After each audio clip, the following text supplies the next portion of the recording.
सबको मेरा good morning. तो स्वागत है आप सबका मेरे मिनी व्लॉग में। तो नहा धो के पूजा कर लिया और साथ ही में नित्या का खाना भी बन रहा था, जैसे आपने देखा ही था। तो मैंने ओट्स बनाए थे उसके लिए।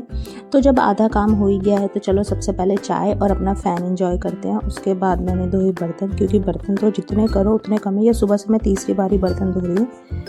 वीडियो में नहीं दिख रहा होगा, वीडियो में पहली बारी दिख रहा होगा, पर मैं ये तीसरी बार धो रही हूँ बर्तन। और पानी इतना ज़्यादा ठंडा था कि हालत ख़राब हो रही थी। बर्तन धोने में इतनी ज़्यादा ठंड लग रही थी, हाथ पूरे सुन्न हो रहे थे, पर कोई नहीं, काम तो करना ही है।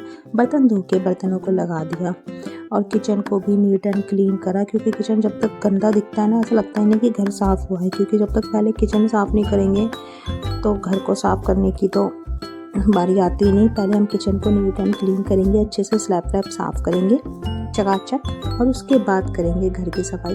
तो यहाँ पे नित्य के लिए मैंने जो ओट्स बनाया था उसमें से बच गया था, उसने पूरा नहीं खाया था, तो वही बचा हुआ मैं खा रही थी, क्योंकि मेरे को खाना वेस्ट करना बिल्कुल पसंद नहीं है। हालांकि मुझे ये ओट्स बिल्कुल नहीं पसंद, पर फेंकने से अच्छा तो यह है कि पेट में ही जाए। और ये देखिए, एक बर्तन खाया, दूसरा बर्तन तैयार हो गया धोने के लिए। भाई साहब, बर्तन कभी ख़त्म ही नहीं होते।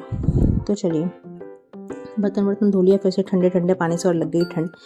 तो अब यहाँ पे नित्या खेल रही है अपनी दादी के साथ। तो मैंने नित्या और नित्या की दादी चले गए थे छत पे, क्योंकि मेरे को करनी थी सफाई।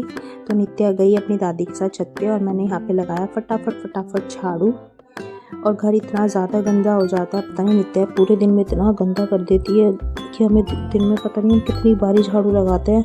और ये बेडशीट तो मैं कम से कम दिन में 5-6 बार झाड़ती रहती हूँ, इतना गंदा कर देती है वो।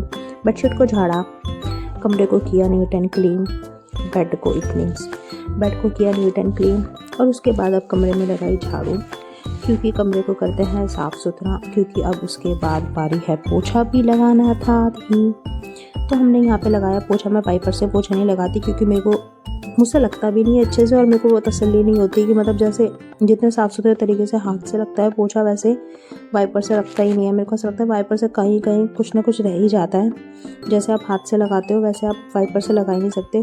और शायद क्या पता, पोछा मारते मारते मैं पतली हो जाऊँ थोड़ी सी।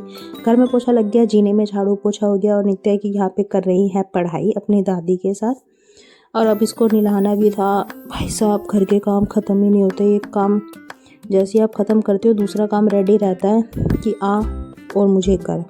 तो यहाँ पे मैंने निकाल लिए हैं नित्या के कपड़े, नहलाने के बाद जो उसको कपड़े पहनाने हैं। तो मैं यहाँ पे नित्या को नहला के आ चुकी हूँ। और ये नित्या को देखिए अब कितनी ज़्यादा नींद आ रही है उसे।